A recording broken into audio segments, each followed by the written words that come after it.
Le 3 novembre est le jour de la longévité. Les gens nés le 3 novembre sont des combattants qui ont la vigueur et la force de résister, peu importe ce qui arrive. Ils sont extrêmement compétitifs, et s'ils ne sont pas spécifiquement en concurrence avec les autres, ils s'efforceront de réaliser leurs propres objectifs et réalisations personnelles. L'idée d'améliorer leur situation est quelque chose de naturel pour eux.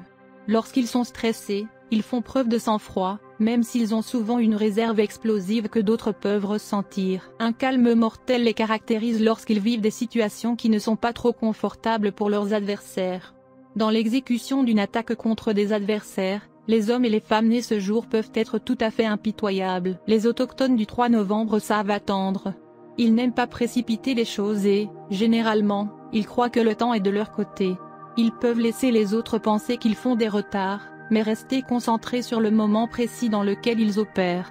Ainsi, les indigènes du 3 novembre risquent rarement d'être vaincus en raison de manœuvres prématurées ou impulsives. Leurs tactiques peuvent prendre les adversaires par surprise, à cause de leurs calculs méticuleux plutôt que par impulsion ou intuition. En effet, ceux qui sont nés aujourd'hui n'aiment pas perdre.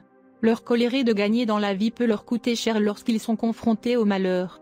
En effet, courir des malheurs émotifs ou financiers peut consommer toutes leurs réserves morales, conduisant à la dépression et, dans des cas extrêmes, à des tendances suicidaires. Ainsi, les indigènes du 3 novembre ne sont pas seulement quelques gagnants, mais aussi quelques victimes.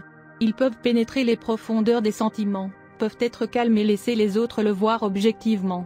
D'autre part, ils se sentent bien quand les choses vont bien, de sorte qu'ils peuvent être extrêmement drôles. Dans de telles extases, ils peuvent même suivre des directives incontrôlées. Le pouvoir de concentration des personnes nées le 3 novembre est généralement excellent, tout comme leur développement intellectuel et physique, mais l'extension des sentiments est souvent bloquée.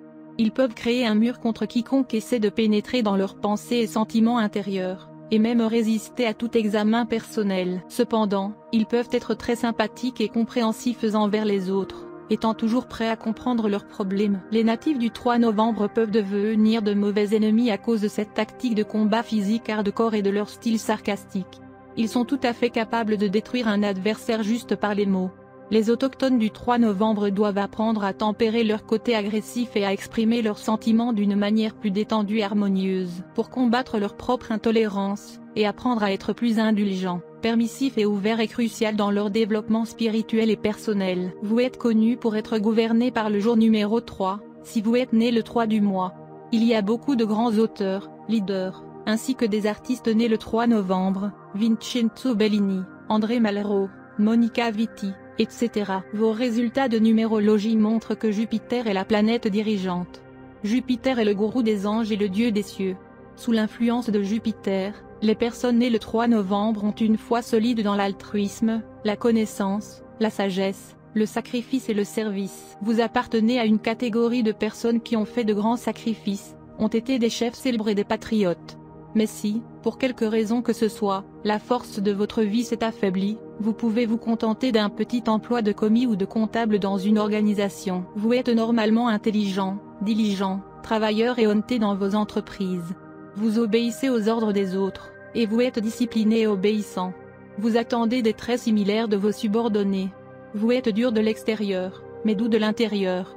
Vous croyez au caractère raisonnable des actions, et vous êtes guidé par votre conscience. Cela ne vous dérange pas d'aider les autres, même si vous n'obtenez rien en retour. Vous êtes orthodoxe dans vos visions du monde, religieux dans vos perspectives, mais assez obstiné pour ne pas changer la vie en fonction des croyances sociales changeantes. Vous êtes prêt à aider les autres, mais n'aimez pas demander l'aide des autres. Vous pouvez paraître fier de votre point de vue, mais en réalité vous ne l'êtes pas. Vous êtes généralement une personne de grande nature. Vous valorisez le respect de soi plus que les gains matériels et ainsi, ne cherchez pas les faveurs des autres.